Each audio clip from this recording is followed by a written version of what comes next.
welcome into Feldco Bears Recap Live with Olin, Kreutz, and Tom Waddle.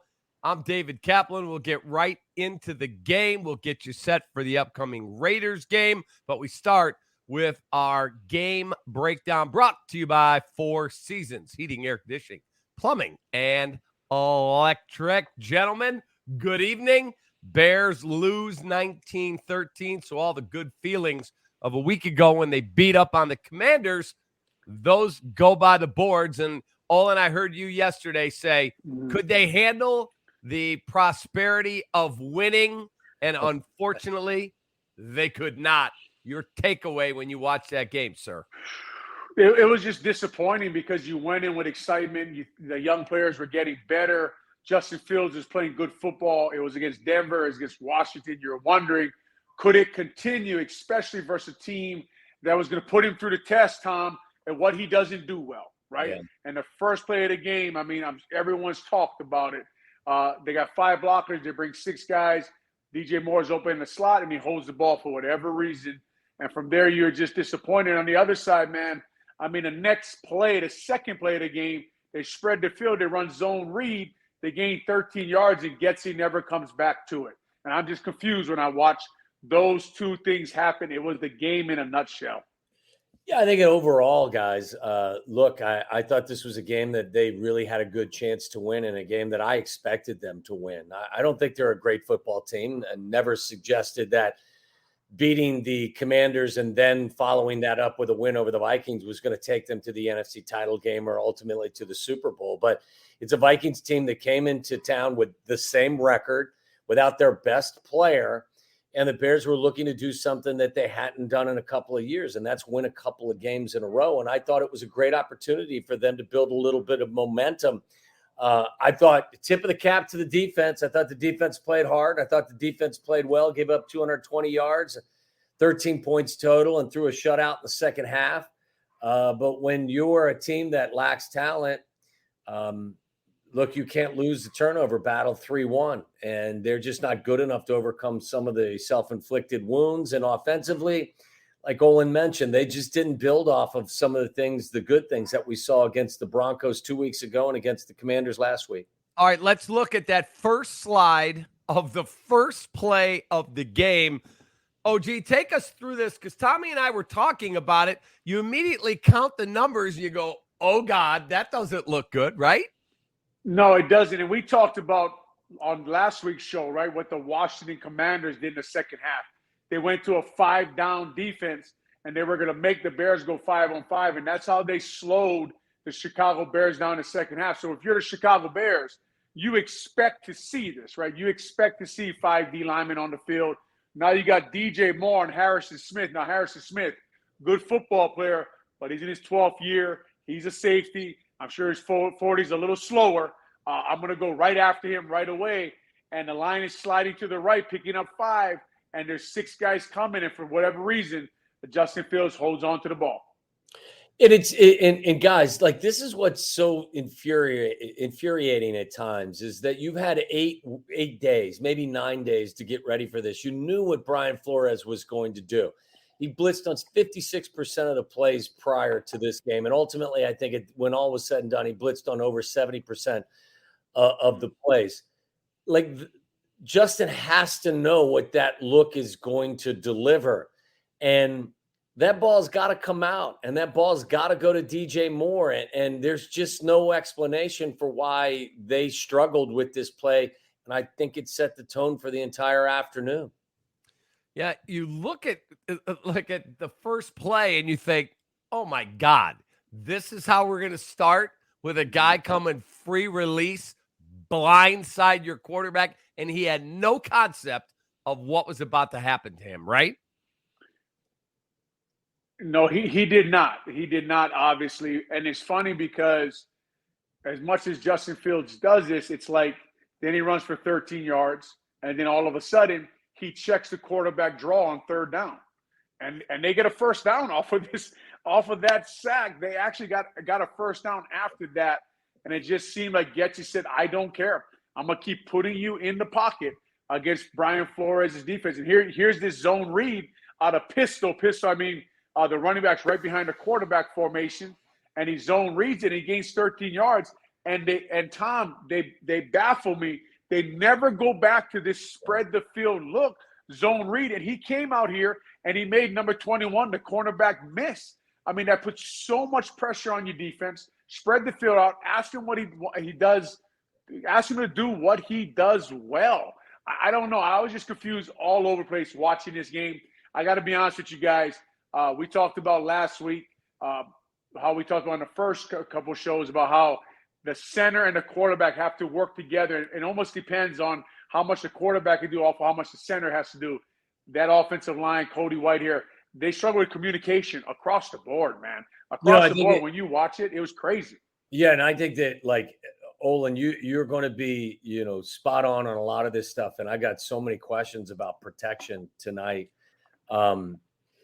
It's just odd. I would ask you the question, the game plan didn't look similar to what we've seen the last 2 weeks, but the defense also didn't look like it did the last 2 weeks. So when you come into a game against Brian Flores, when you're going to see a lot of 6-man fronts, and whether they're mugging the middle linebacker and he's bluffing and then he's pulling out, or whatever the case may be, do you believe that they thought, because of how Flores will design the defense and how they were aggressive on the edges, is that why they didn't do as much moving of the pocket, as much bootleg? And was there a reason why, when you look back at the totals against Denver and the Commanders, it doesn't look like, in terms of play calling, the way it looked against the Vikings? And is that a legitimate reason as to why you would tweak your offensive game plan? Coming into the game, it is, right? Coming into the game. And you could see now, in my day, you would tap your helmet. That meant 5 down. That meant you had the 5 down line. The 5 offense linemen had the 5 down line. Nowadays, they put their hand behind their back with a 5. And they signal to the quarterback, we're going 5 down. They tell the running back, we're going 5 down.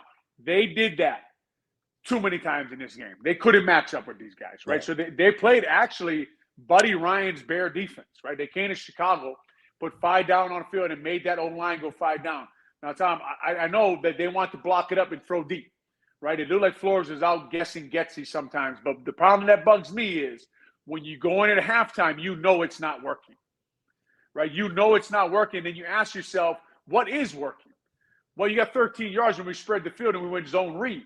Why don't we ever see that again? You come right back out. You put Mercedes Lewis, Cole Kmet. You go double tight end. You go wing. Now, they were having success running the ball there, but it seems like immediately it's run the ball and 1st and 10. Let's try to take a shot down the field. And Flores was going cover 3. He was outguessing him. He was double teaming him over the top. You saw that on the ball 22. How do they not know this when the game is starting? Is that a coaching error? Is that first play of the game? Do the coaches not expect that? I'm sitting watching the game going, Brian Flores is going to blitz the hell out of them. I mean, how do you not know it? Look, I was shocked when they were in empty, Tom. I don't know about you. Well, when they came out in empty to start the game, I was like, oh man, like you don't have Aaron Rodgers. You know what I mean? Yeah. I don't know. I even go into deeper into the game where I thought two of the turnovers. The first one was the interception thrown by Justin, and then the strip sack fumble from Bajent. I don't understand what their protection schemes are all about. And this is not something that I'm an expert in. And that's why I thought Olin would be perfect for tonight. And we asked Coach Eberflus about this yesterday. Like, what happened? Is this player error, or is this an unsound protection scheme that you're running? Because if you look at the interception that Justin threw, you watch Darnell Wright turn to the outside and block the linebacker, and you're asking Dante Foreman to block Daniil Hunter, which is a small on a big. You went big on small and small on a big. And I've always thought that, Olin, it was always big on big, small on small. And that's what Eberflus said to us as well. How can that be your plan and how you're supposed to block it? But then when the play is called and both of those guys emphatically, like, Wright didn't stutter. He went straight to the outside, and Foreman looked straight to the inside. And I thought you should have gotten more out of Foreman, which would have allowed Justin to throw the football. But schematically, when the coach tells you that we have taught it correctly, but then you put the tape on and you watch them execute it in the manner they did, what conclusion are you supposed to come to? Yeah, I thought that the communication, it was really late sometimes when I was watching the TV copy. And for a center, it's like almost like a wide receiver, Tom, where you have an option route. Sometimes you have options on who the protection is going to and which way you're sliding the line. The center has to make a definitive call. Remember now, Nate Davis was out of the game at that time. It looked like Cody, when you take your hand to the left, you're taking the line to the left now, and no one got that call to Darnell Wright. Right? So now the Foreman, and then we got a new running back. We talked about that could be a problem. And now he fills in there and tries to just fill in on Danielle Hunter. I think Wright thought that Jatari Carter was coming with him, and they were fanning that side, and Cody was going to go big on big. But once they walked up, Cody went late with the left call. And I'll be honest with you, man, I watched that film. I love Cody Whitehair. I think he's a hell of a pro. I think they should play him at left guard. They would have called me this year. I would have told him, Cody's not a center. Play him at left guard. He made a lot of late calls in that game, a lot of late adjustments. Sometimes when you have a young officer, I've made this mistake before, where I got a late call. I tell my son in Illinois, make the damn call and go with it. Stop. You're taking too long. I tell him too, right? You mess. It's just a lot going on there. And I think a lot of their calls were late. And all of a sudden you get a young Jatari Carter in there, and he's going left, but he had to tell a young Darnell Wright, and everything just came together. And now, I hate to bring this up, but Ryan Poe's, you have to know what kind of quarterback you have, right? You have this kind of quarterback who needs a center who can make those calls, then you need to bring in a center who can make those calls. Yeah, right, and not to mention the play calls or the protection calls, but the snaps. There were at least four or five snaps that ultimately led to they had to kill the play, or it had a direct impact on what the quarterback was forced to do. And look, this is the NFL. This isn't peewee football. This is the most basic of asks, isn't it? That if you can't get the ball from the center to the quarterback without making the quarterback work, then you got to find someone else snapping the football. Yep. It's hard to do, right? It's hard to do. The shotgun snap is hard to do, but that's why there's only 32 guys who do it. Right? It's hard to lose your hand before every play. So when you have a quarterback who struggles to process, and we got a picture here, I could have grabbed 10 of them. There's one down by his ankles. This is Bajan having to go up. Justin had to leave his feet like he was a baseball player playing shortstop with a liner over his head. When that happens and your quarterback struggles to process anyway, he's got to take his eyes off the defense. How much does that affect the ongoing play? Monumentally, a little bit? What is it? Oh, yeah, it does. It affects it because, like you're saying, the quarterback has to take his eyes off the defense. And a lot of what they're running is these mesh nowadays, right? So you screw up the mesh, you screw up the read. It's a huge part of the game. We all know that. But I will counter with this. You have to know what your guys are capable of. And we have talked about on this podcast before. It's the plan that was the problem. Remember, Cody Whitehair was their plan as their starting center, right? Correct. I will tell you this again. I know guys that Cody Whitehair played for. I know the coaching staff. He is not a center. How do they not know that in their building? Yeah. You tell me how they don't know that, and I know it. Third regime that had to move him from center. Fox moved him out of the position. Nagy moved him out of the position. And now Eberflus is moving him out of the position. And to Cody Whitehair is a $10 million a year guard, and he plays at that level. When you put him at left guard, he is a pro. He comes every day. He studies his playbook. He does the things that need to be done to win football games. I thought against the Commanders at left guard was one of his best games I've seen him play. Now you move him to center, a position he's not a center. Like I don't know how many more people have to tell you that. Yeah.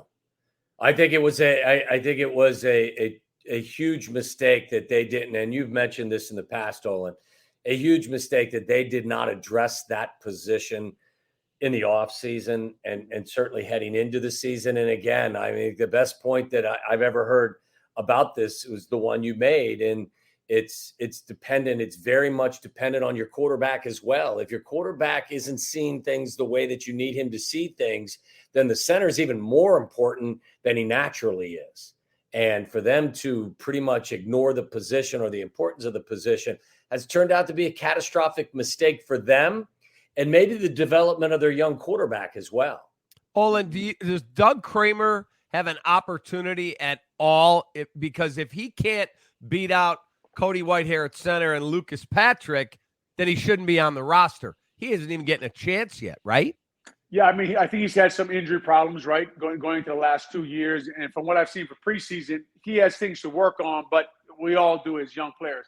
I got to be honest with you, Cap. The more I do this, I'm sure, I don't know if Tom would agree with me, but preseason doesn't tell me much, man. I got to see him when the bullets are flying. I got to see him against starters. I don't know. Like we talked about, a lot of these guys who are 6-year guys, right? Why did it take you 6 years to get into the NFL? I don't know these things. These are answers that have to be questions that have to be asked and answered along the way. As far as Doug Kramer goes, like you're talking about, is he better than Lucas Patrick right now? That's the question. I don't know. Lucas Patrick has shown he can shotgun snap. He can man that position. He can make the calls. I'm sure he's a starter this week. You know, it's what's sad, guys, too, is that, look, we're going into the 7th game of the season. And a lot of the stuff that Olin is talking about it's not rocket science. It's the basics. It's the fundamentals that make you a good team, or ultimately, if you're not good at them, they make you a bad team.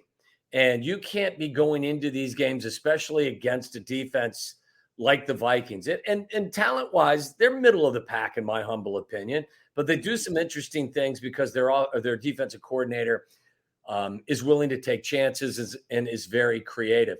If you're not prepared and you're not crossing your T's and dotting your I's, he's going to make you look foolish. And I think that that's what happened. And teams that are more equipped to handle those types of changes have had their way with that Vikings defense. It's not as if the Vikings are the number 1 defense in the National Football League.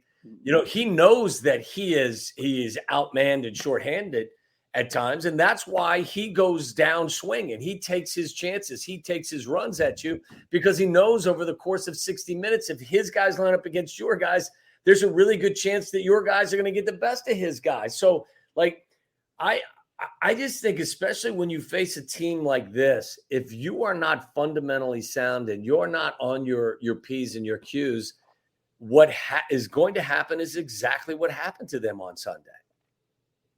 So I want to go to, this is Justin getting hurt.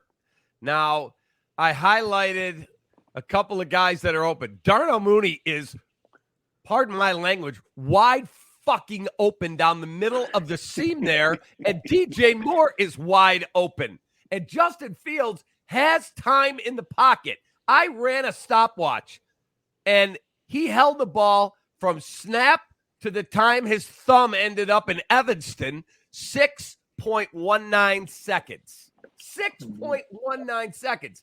Tom Brady continually says, if the ball's not out of my hands and no more than 2 3/4, it's my fault. Nobody else's. 6.19, and he's got 2 guys open. How in the F does this happen?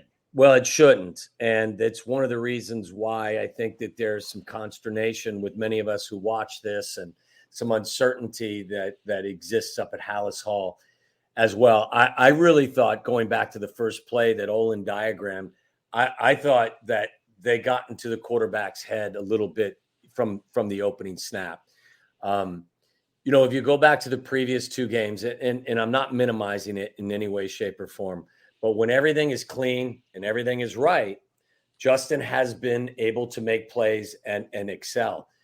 How often is everything in an NFL game clean, and how often is it right? It's the moments when things do go sideways and when you get the unexpected, when the really good players end up finding answers to the questions. Good quarterbacks, as I said today on our show, have a tendency to clean up others' mistakes. And again, is everything that goes wrong in a game with this team the quarterback's fault? Absolutely not. This has got to be shared culpability.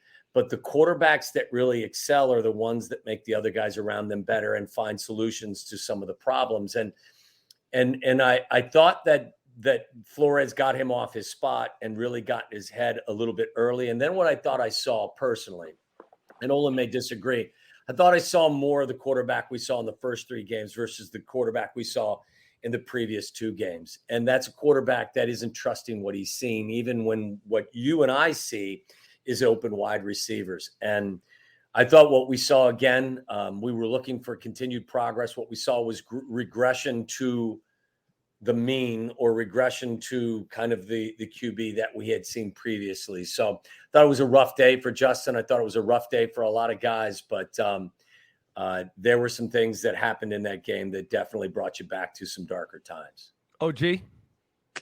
Cap, I have to tell you the truth, Tom. I have to look up consternation. I'm going to use that at least twice this week, man. That's a Scrabble word. That's a good Scrabble word. But look, Justin Fields, like Tom is saying, we've seen this story before from him, right? We've seen him play football like this. I didn't like the plan. I didn't like the way he played football. I will say this. Like Tom mentioned, this is a failure of everybody. I hope everybody at Hall realizes that they have failed now for many years, right? Like, we got to figure this damn thing out. Like, don't think that you're not a part of this if you work at Hall. Don't think you're not a part of this. All of a sudden, we're here. It's week freaking 6 or 7, and we're talking again about some quarterback who didn't make it, right? We're watching the same football team we watched when I played for the Chicago Bears, right? Well, from 98 to 2010, right? We're always looking for a quarterback. What's wrong with the quarterback? The quarterback can't do it right. He can't do something like, I don't know, man, like Purdy, right? We say, okay, can Bajan be Purdy? Well, Purdy has the best left tackle, the best all-around running back, and he has Deebo Samuel, and they have one of the top 3 tight ends in the NFL, right? Yes. I don't know if you put Justin Fields with those guys. I don't know if he looks different with Shanahan. Kyle Shanahan, one of the top play callers. Some people think the top play caller in the NFL. I don't know, man, because when I watched that game plan, I don't like what Justin Fields did. I'll admit he's got to see the field better. He's got to get the ball out. Cap, you're talking about that play. They showed an 8-man blitz. They dropped 8 guys out. They rushed 3, right? He's got to hold the ball. I know you're talking about Tom Brady. Justin Fields is not Tom Brady. I don't mind if Justin Fields holds the ball a little longer than Tom Brady. Tom Brady got to get the ball out. I would probably beat him in a foot race. Probably not. But I will say this. That plan I didn't like. That Justin Fields I didn't like either. So both scare me. You got to prepare good enough, well enough. You got to prepare well enough to get the ball out on the first play of the game. And that's why, Cap, I think that you look at the situation. I know we're going into week 7. It's why I've said from the very beginning, it's shared responsibility. There's no question. Nobody's sitting here telling you that Justin Fields this is all his fault. There's no doubt. They tried to help him this year in terms of upgrading the talent in that offensive huddle. And I think they've done it to a certain degree. Does the plan fit what he does well all the time? Probably not. But there are still moments when he can be the solution to the question or the answer to the question, and he doesn't show up. So as Olin is saying, I got a plan that doesn't fit the quarterback. I've got a quarterback that can't provide some answers. At the end of the day, I think what we're and now unfortunately he's having to deal with a thumb injury on his throwing hand. For the love of everything good and pure in this world, I think everyone has to now look at this situation, despite the fact we're only 6 games in, and say, like, if Justin's going to be out for some time, have the Bears already come to the conclusion as to what direction they're going next? And I know that that's a big picture question, but I think it's part of the equation now, and I think it's part of the landscape. And I don't think, based on what we've seen from Justin over the course of the last 30 starts, and again, it's not all his fault, there's no chance up at Hallis Hall that Ryan Poles feels like he has seen enough from the quarterback to put all of his eggs in Justin's basket. That's just reality right now. Well, the other thing is, so if he's unsure, but he doesn't have a first-round pick, he thinks, all right, I'll roll another year. He's going to have maybe the number 1 pick and maybe number 1 and number 2, number 1 and number 3. Like, he's going to have options now. Caleb Williams, Drake May, J.J. McCarthy, Michael Penix. He's going to have options. Is there a chance in your mind, Olin, is this an outlandish statement, or you might be right? We may have seen the last of Justin Fields in a Bears uniform. I think not this year. I just don't think Bajan's going to play that well. I think when Justin comes back, he'll play again. I will say this: no matter how Justin played this year, because he hasn't shown himself to be elite, and I think with the guys he's surrounded with, there was no way he was going to be elite. I think Ryan Poles was going to have to make the decision anyway. I think no matter what, I think even if he played well, right, because that offense around him, beside DJ Moore, they showed that, even with a Minnesota Vikings cornerback, Byron Murphy, he's a good player, but he's not great, that they can compete with him, right? So now all of a sudden, but I thought Mooney looked better. But like Tom's talking about, like you're looking for somebody when everything is going wrong, when Nate Davis goes out, when Darnell Wright's not having one of his better games, when Cody Whitehair's struggling. Got to find somebody who's a multiplier who makes everybody around them better. All right, let's take a look at Justin's numbers. It's called Justin Fields Winging It. It's brought to you by my great friends at Westtown Bakery in Wheeling. And if you want to have a great brunch, Saturday, Sundays at Westtown Bakery, and every day during the week, you can do your work in there. You can have coffee and pastries and eggs and everything. The weekend brunch is phenomenal at Westtown Bakery. Justin didn't last long. 6 of 10, 58 yards, no touchdowns, and 1 interception. He got hit on the interception. I don't know how much of that was his fault, but part 2 of it is Tyson Bagent came in, 10 of 14, 83 yards, no touchdowns, but he did run one in. He did have that bad interception at the end of the football game. He also had a strip sack that led to 7 for their 6. They missed the extra point for the Minnesota Vikings. So there is our quarterback board. We call it Winging It by Westtown Bakery at the corner of Lake Cook and Milwaukee. And here's tonight's dessert for my wife. I picked it up at the bakery today. I hooked Olin's family up last week. We appreciated it, man. It was good. How about that? As soon as this show's over, right there, buddy. Let's talk about Tyson Bagent because, again, I like Justin. I would love to see him make it. But why did the offense look better with Tyson Bagent in there? Ball out, man. Get the snap, gone. This play right here is the seam route that Tommy was talking about. Tommy, real quick, I'll jump in. Look, first thing I'll say is the first 4 series were rough. They really were. The ball did come out, but let's not over exaggerate. The performance of Bagent early on. I thought the touchdown drive was outstanding. It was 9 plays. It was 77 yards. The ball did come out. He was 4 for 4 on that drive. He looked very composed, and he thought it looked like he really was getting comfortable. And then the next drive, I thought he also looked comfortable. They got down the field, I think, basically by running the football more than anything. And then he just tried to make a hero play, which I'll touch on in a second. But this was a really interesting play to me, Olin, because this is really the first time all season long, in my humble opinion, I think I've seen them throw a seam route. And DJ Moore makes a tremendous catch. This is one of those throws in the NFL that you have to make, and maybe he should have thrown it even a little bit earlier. But it's a bit of a medicine ball because you know that the defender is going to put a hit on the receiver, and DJ makes a really good catch, but it's a ball that has to be thrown. I think other than the seam route and the broken coverage against Denver that Cole Kmet ran in the red zone or close to the red zone, that's the only other seam I think I've seen them run all season long.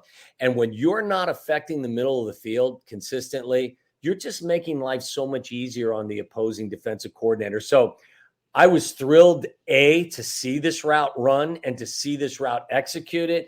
And I thought Bagent did a really nice job seeing it. Could have probably let it go a little bit quicker, but stepping up and letting the ball go. And I know that the wide receiver, although he took a big hit, that's a play that a receiver appreciates, a quarterback recognizing that he's open and he's willing to make that throw. He's like, look, part of my job is to take one of these hits. It's a car crash every time I'm out here. Throw me the ball, let me make the play, but at the very least, let me do my job. And I thought this was a great example of letting them, letting the wide receiver do his job. And I thought it was an excellent play. Your thoughts, O? Yeah, I first of all, when I saw the play, I was like, man, DJ Moore is the kind of guy you want to be on a team with, right? That's a tough football player. Took the hit, They took him off the field, and he was back in. Told the doctor, "I'm fine." I mean, I thought to myself, that guy is the kind of guy the Chicago Bears need in their locker room. As far as Bagent goes, he gets the ball out fast, and this is football is a lot like the fight game, right? Like styles make fights, and the Vikings are blitzing you all the time. And as soon as Bagent went in, I tweeted out, interesting matchup for Bagent because he has to get the ball out fast. They're going to force him to, but it matches his style, right? Now, if someone sits back a little bit and makes him make throws and makes him throw the ball over the top of the defense, sits in all those zones, then we'll see because, like NFL teams are going to make you play to your weaknesses, right? He got to go against a plan for Justin Fields. But I am, like every young quarterback, you're interested in what this guy can do. And he did what he did in the preseason. His operation went well. He looked like he knew what he was doing. He looked calm. He looked under control. And that is his game, Cap. He gets the ball out fast, right? But eventually people are going to start sitting on that, and he's going to have to beat him over the top because eventually they're going to make him throw past 15-yard windows and to make them beat him. But as far as getting the ball out, that's his style, right, which isn't Justin Fields' style. We'll see when they start to take away his first read, his second read. We'll see where he goes from there. I'm going to be interested in seeing this. And look, I'm not one of these guys that is in love with a backup quarterback in this town. I know that's been part of the mantra here in Chicago for quite some time. For a long time, buddy, all the way back to Peter Tom Willis. Exactly. So, I'm not enthusiastic that I want to see Justin play. I wanted to see Justin play all 17 games because I think to make a really detailed evaluation of who he is and whether or not he should be your guy going forward, I needed to see all 17 games. Unfortunately, he has a history of getting hurt because of the way he plays the game, and he puts himself in harm's way too many times for my taste. But this was kind of, inevitable. With that said, I think what's interesting about Tyson Bagent, yes, ball comes out quick. I think Olin's absolutely correct. How will he adjust to the adjustments that are presented to him? Everyone thinks he's just this game manager. I think the opposite. I think actually he comes from Shepherd University in West Virginia, where he tried to make every humanly possible throw on the face of the planet, where he would gamble. And I think you saw that in the desperation he threw, which was a reckless throw and a rookie mistake that he made on the interception. I think in his DNA, one man's opinion, he's a guy that wants to push the ball down the field. So I think what they have to do, I think it'll be interesting to see how he performs after having a full week of practice. I think you have to tell him you need to be aggressive and need to be the player you are, but understand that the guys you're playing against, this is the National Football League. It's not Division II. With all due respect to the Division II players out there, you can't just wing one in the air and think that you're going to find success because the guys you are playing against are Division II in college. So you have to be careful. So you want to maintain your aggressiveness, but at the same time, be mindful of the fact that the athletes you're playing against are world-class athletes. So maybe they do have to wring a little bit of the gunslinger out of him. I know that may be contrary to kind of what he wants. You got to find your, water finds its level over the course of time. And I think that he will find, that level that makes him most comfortable. But for those people, I think that just think he is a game manager, I think his DNA is the exact opposite. And what you're going to have to do is try to find some middle ground with him based on who he's facing now versus what he was facing in college. All right, let's take a quick timeout. We'll come back. This is Feldco, Bears Recap Live. That's Olin Kreutz. That's Tom Waddle. I'm David Kaplan. Be right back. The house before you, over 30 years old, still has its original windows. Bone chiller. There's no need to be afraid of old windows. Feldco's got you covered this fall with 40% off windows and 40% off roofing. Plus, no interest for 1 year. 40% off windows and roofing won't last long. Hurry. Call now. Call 866 for Feldco. Feldco Bears Recap Live is brought to you by Feldco, Chicago's home renewal experts. Call 866-4FELDCO. Four Seasons Heating, Air Conditioning, Plumbing, and Electric. For all the right reasons, 4 seasons. Vienna Beef. Go to viennabeef.com and use code CAP23. That's KAP23 at checkout for 15% off your order today. And Dr. Pepper. Grab an ice cold, refreshing Dr. Pepper today at a McDonald's near you. All right, time for our Dr. Pepper play and player of the game. And it wasn't real difficult to pick the player of the game because I thought he was a monster, couple of sacks. He just is a disruptive player. He makes $20 million a year for a reason. Danielle Hunter from the Vikings was Justin Fields' worst nightmare, and he is our Dr. Pepper player of the game. And our play of the game in a 1913 game, I think you have to go with the Tyson Bagent strip sack. He's got to be better, guys. Got to protect the football. Justin did that against Denver. We see it here against the Vikings. Hicks picks it up. See you later. Thanks for coming. And that was the difference in the ball game because Bagent did come back with a nice drive, got the 1-yard touchdown, and just disappointing to lose to the Minnesota Vikings. Olin, your thoughts overall? Are you excited to watch Bagent, or I'm not so sure that's going to go well? Does Shepard play Hamlin? Do they play Hamlin? Does Bagent play? Actually, we beat Shepard. Did you really? Wait, not when Bagent was there, though. No. Of course, you're always excited to watch a young player go out there and see what he's got. I hate to be in almost preseason football mode here in Week 7 of NFL season that we have to be analysts for, but here we are again watching if the Chicago Bears can find a quarterback, one, and find young players to become Pro Bowlers, two. So, as Tom talked about earlier, excited this guy does show some moxie, does get the ball out fast. Excited to see a guy and see what he has. See what he has against the best players in the world. He's got a good matchup this week. Not the best defense, but a good pass defense and a good defensive line. So we'll see what he has going. I don't know. I guess I'm just at the point right now. I'm trying to get over the fact that we're here already again. Wondering if we have another young quarterback who can play, who's an undrafted free agent out of Shepard. I wish him the best, but it kind of sucks that we're here again. Yeah, and to build on that, Olin, from a broad perspective approach, look, it's great to have the number 1 pick and the number 2 pick and all this draft currency and cap space and all this other stuff. But, where's the confidence level that all of that is going to equate to a new path to victory and consistent victory? You couldn't get the center position right. Right. So, am I hopeful? Yes. Am I a fan of my favorite team? Of course. Do I have 100% confidence that they're going to get it right? No, I don't. And that's what's difficult. So, look, we can come to the conclusion that Justin wasn't the fit for this team potentially, and that the offensive coordinator and Justin's style didn't mix, or for whatever reason, it just didn't work, and that they need to pivot and move forward, and that they have positioned themselves in a very flexible manner in which they can make that pivot. But there's no guarantee that it's going to work out, and that's what, which constantly leaves you with this pit in your stomach that, okay, we're going to do this again. And Olin mentioned it. We have gone through this. This is rinse and repeat. And to think that we're already having these thoughts in Week 7, it's depressing. Last year, I was tolerant of the 3-14 season because I knew it was a teardown. But I also said at the time, 2023, I'm not going to be as patient as a fan or as an analyst.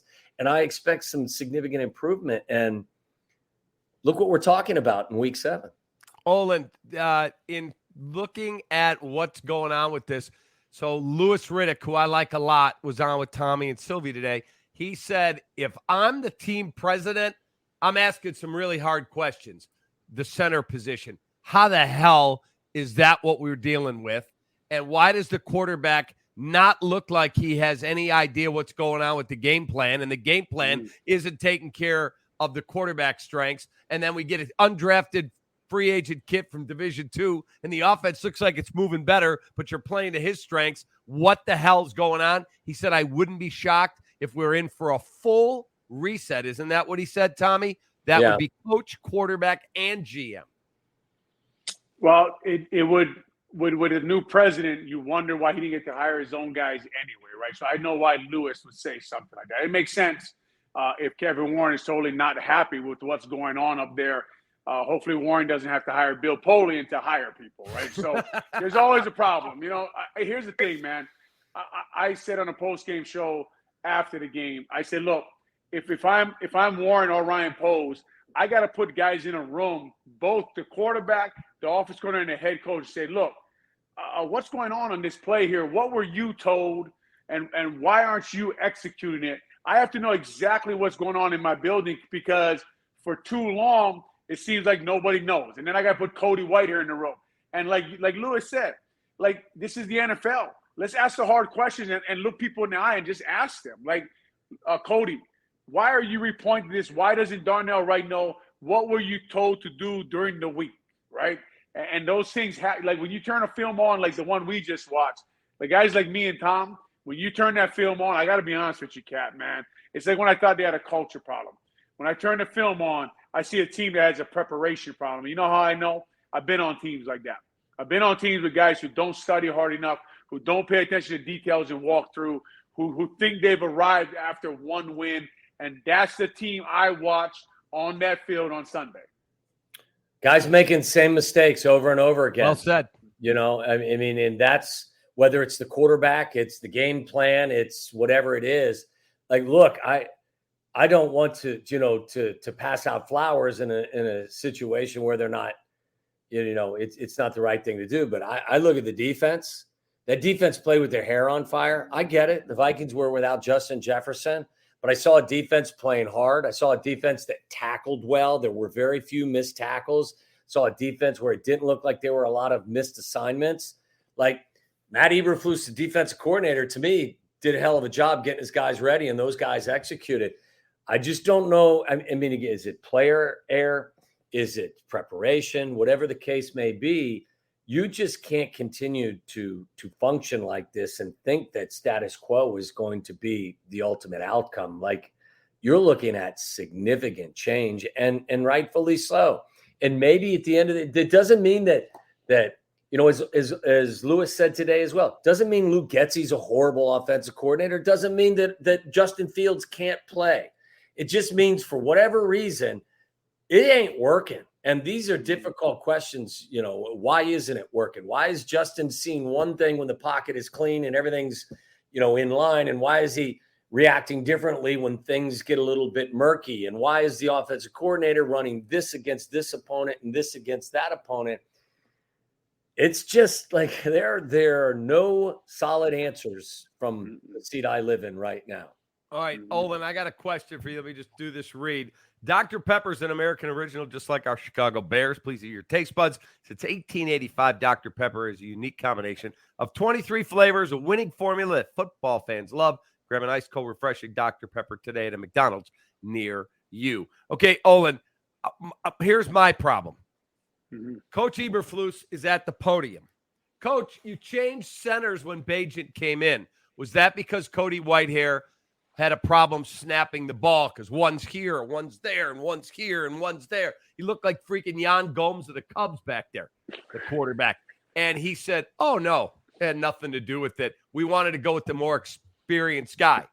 Cody Whitehair's played more than double the number of games as Lucas Patrick as a starting center in the National Football League. So my question is, why does this coach have such a goddamn problem walking up to the mic and going, yes, we changed because we were having trouble with the center quarterback exchange. That bullshit's got to get fixed, and we will work on it all week. Instead of, no, that had nothing to do with it.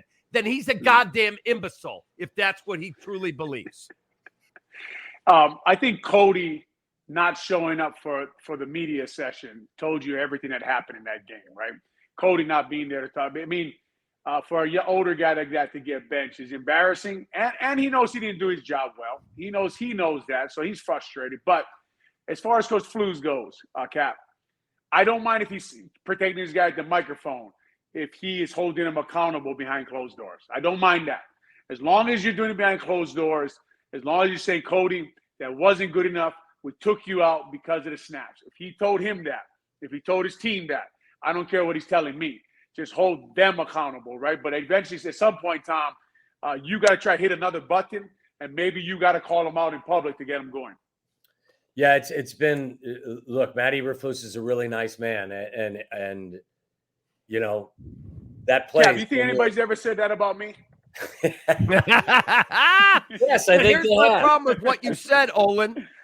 Okay. You owe it to the fan base to have some level of accountability. I'm not asking you to come out and go, that guy sucks. I didn't ask for that.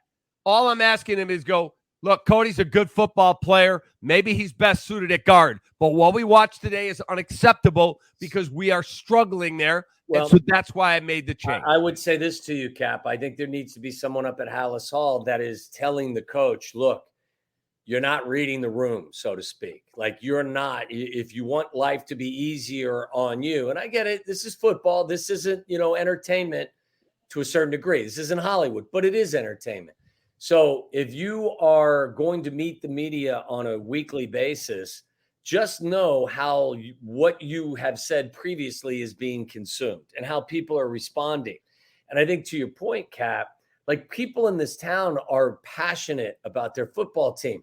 And they're used to previous coaches holding guys accountable. And when you have won once in the last 16 attempts, like it ain't going well. So just at the very least say, throw like, some goddamn red meat to the fan base. Or, and again, I agree with what Olin said. Look, he can say whatever he wants to the media as long as what he's saying to the guys behind closed doors is, guys, like, this isn't acceptable. I don't know that that's what he's saying. But maybe I said this a couple of weeks ago. Maybe it's the inner meatball in me. I want to see some anger. I want to see some disgust. I want to see a coach that says, I'm not coaching well enough. We're not playing well enough. And we'll do whatever it takes to turn this thing around. And consistently, that's not what you get.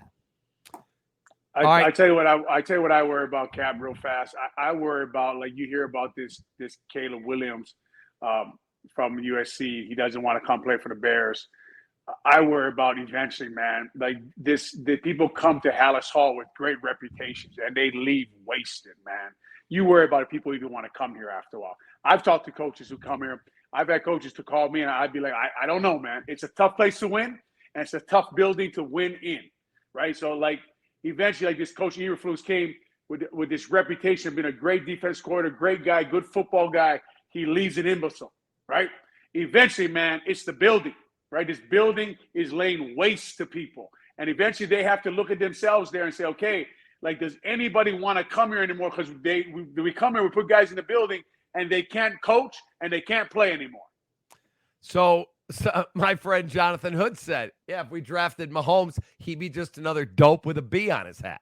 Like, I personally don't agree with that because I think some players are transcendent and they can excel even in difficult environments. We had Andy Reid and all that other stuff. Maybe he doesn't become that. Tyreek Hill, Kelsey. I see both sides. I just like Coach Eberflus is a football guy of football guys, man. This guy, it's just kind of like all of a sudden he's an imbecile, he's an idiot. He can't, you know what I mean? Like, all these things everyone says about him. Justin Fields came in, had a great. I mean, it's just eventually, man. Like what is going on, right? Like, this is what we just talked about, Mr. Warren. This is what he's got to figure out. I'd like to take my old former teammate Ryan Poles and have a beer with him and be like, "Come on, man. You hired Eberflus.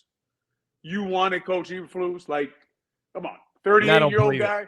I don't believe it. I just don't believe. I don't know. Like, come on. Like, they gave him the candidates. They had 3 of them already. These are the guys you're going to choose from. You do things the wrong way, you end up with the wrong shit. Yeah. I think that they've got an opportunity now to do something that they have never done before, and that's put everything kind of in the right process. If Kevin Warren is the guy we all think he is and gives them an opportunity to kind of change the way that things are done and the way that business is done up there, it's going to start this offseason, and it has to.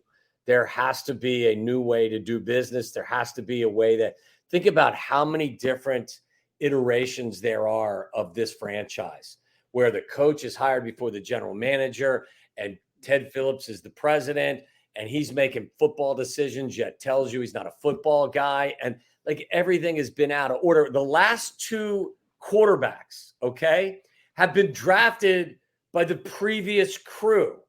and it doesn't work out. It lasted 1 year, and they brought in a new coach. I mean, so think about it. Like Mitch Trubisky is drafted by, Ryan Pace and Fox. John Fox is the coach, and John Fox has no idea that Ryan Pace is drafting Mitch Trubisky. No clue. Olin, I'm at Waddle's house for a Super Bowl party.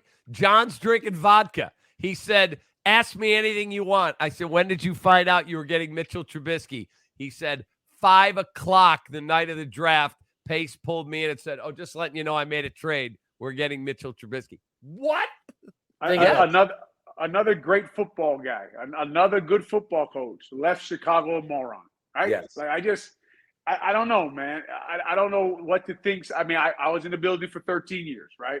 Played almost 190 games in the Chicago Bears uniform. I can tell you a lot of things about that building that it don't operate at the highest level to win games consistently. All right, it's time for our Vienna Eye on the Opponent. We look ahead to the Las Vegas Raiders. I'm happy to announce my partnership with Vienna Beef this year. Great taste and flavor since 1893. Our partnership. Right? Yeah. Our partnership. That's correct. Celebrating their 130th anniversary. Check him, Olin. Check him. Look for one of our favorite kits, the Chicago-style hot dog kit, perfect for any tailgate or game day. Go to viennabeef.com and use this code. It's our code, CAP23, at checkout for 15% off your order today. So if you're out of town, you're like, I want a taste of home, viennabeef.com. Okay, I want to know, Olin, who in the hell is blocking Max Crosby? And Tommy, who's covering Davante Adams? It's another good matchup for Darnell Wright, man. I mean, Darnell Wright, to be honest with you, like you guys talked about, the Bears ended up with 160 yards rushing. They put Mercedes Lewis next to him. They went to the left side to start the second half for whatever reason. But Darnell Wright with Nate Davis, they were a formidable pair. I mean, Nate Davis has a high ankle sprain now. Ja'Tari Carter not playing too bad for a guy who's a late-round pick, comes in. So it'll be Darnell Wright again. It'll be a great matchup. He'll learn. Max Crosby is an animal. They're going to have to give him chip help. That's another thing. You know what's funny, man, Tom, when I was watching the film, Justin did make some, like, pre-snap decisions that he wasn't making before. Like, he moved Cole Kmet over to help where he wanted the chip help to be. You know what I mean? Like, he didn't get the ball out like he did in the last 2 games, but he was showing operational stuff where he understood the game plan and what they wanted to do. Anyway, I just wanted to make sure I mentioned that about what he was doing pre-snap. But as far as Max Crosby goes, it's going to be a team effort to block that man. Yeah, I think what they do with Crosby is you see it every game when you watch the Raiders. They just move him around. And it's like an animal in the wild that is searching for the prey that is least likely to be able to defend itself. And then when he sees that, it's boom. That's when I got my guy. I got my fish. Yeah, I mean, it's like. By the way, as an offensive lineman, it's a pretty bad feeling when they line up on you. Okay, because I've been. I've been the guy before. You'll know who they deem as the most vulnerable by where Max is lining up the majority of the time. Look, he's the type of guy you want on your team. He plays 100 miles an hour. He loves to play football. He's a fantastic player. I actually think that, being able to contain the Raiders offense is going to be a challenge, but I think it's something that they could be up for the task. Davante Adams, to me, maybe the best route runner in the league still, even at a little bit older age than he was several years ago in Green Bay. They'll have their hands full, but I think, again, what you have to do, whether it's Jimmy Garoppolo or it's Brian Hoyer or it's Aiden, O'Connell, the rookie out of Purdue, you got to get that guy off his spot. Like you can affect how Jimmy plays if you get to him early and you get him off his spot, and he'll throw it to you a couple of times. So if Jimmy's behind center, then I think that I don't care who's behind center, keep applying pressure. And I think that that's something, the adjustment they've made that I've liked recently is they're being much more aggressive with how they're addressing getting after the opposing quarterback.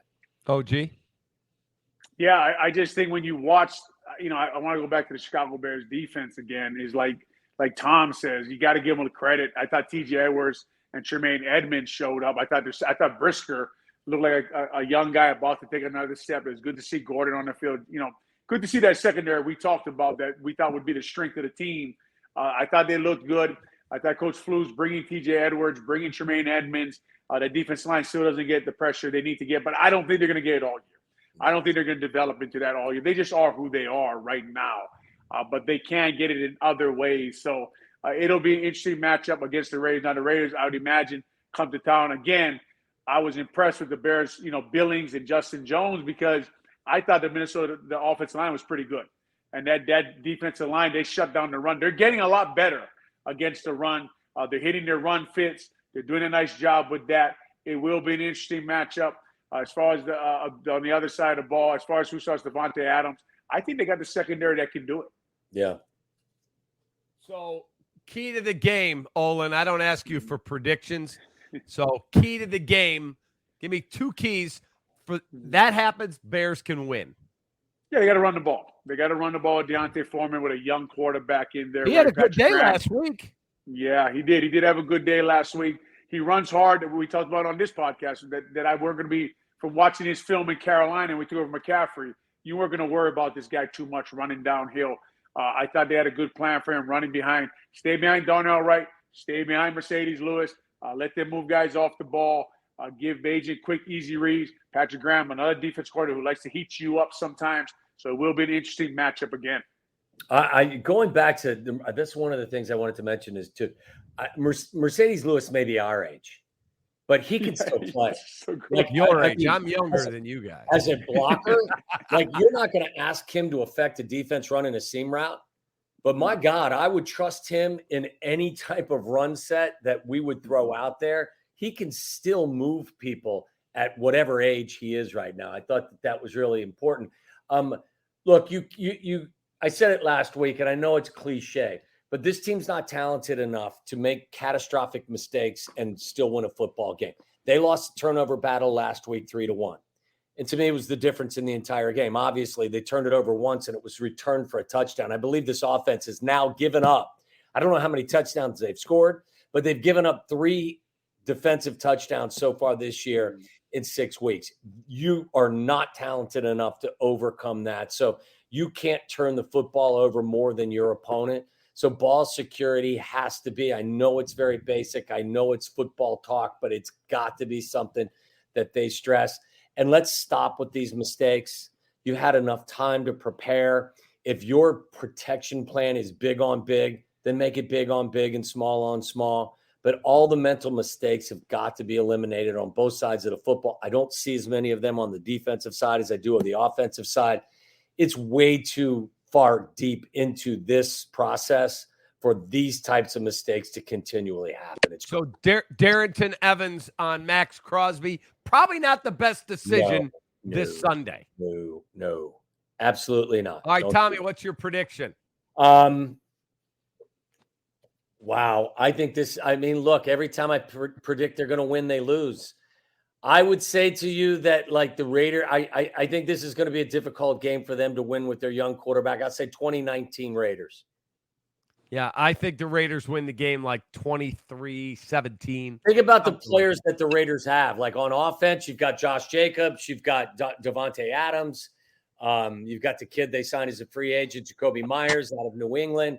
And defensively, you got Max Crosby and some other guys as well. So I think from a talent perspective, the Raiders are a little bit better than maybe they've played. I just think it's a really tough spot for this team. Gentlemen, have a great week. I'm going to go bring my wife a little dessert. I got a couple little treats here. Cap, this is a G-rated show, man. Yeah, that's right. Come on, Cap. And we're going to go to Westtown Bakery, corner of Milwaukee and Lake Cook. Sunday morning, I'll be there for brunch before the Bear game. So hopefully people will come out and say hello. Great, great food. Guys, have a great rest of your week. And I look forward to next Tuesday night. And go Bears. Maybe, just maybe, Wally Pipp is coming in. We've got Justin awesome. will be Wally Pipp, and Lou Gehrig is taking over the quarterback spot. The house before you, over 30 years old, still has its original windows. Bone chiller. There's no need to be afraid of old windows. Feldco's got you covered this fall with 40% off windows and 40% off roofing. Plus, no interest for 1 year. 40% off windows and roofing won't last long. Hurry. Call now. Call 866 for Feldco. Feldco Bears Recap Live is brought to you by Feldco, Chicago's home renewal experts. Call 866-4FELDCO. Four Seasons Heating, Air Conditioning, Plumbing, and Electric. For all the right reasons, Four Seasons. Vienna Beef. Go to viennabeef.com and use code CAP23. That's KAP23 at checkout for 15% off your order today. And Dr. Pepper. Grab an ice-cold, refreshing Dr. Pepper today at a McDonald's near you. The house before you, over 30 years old,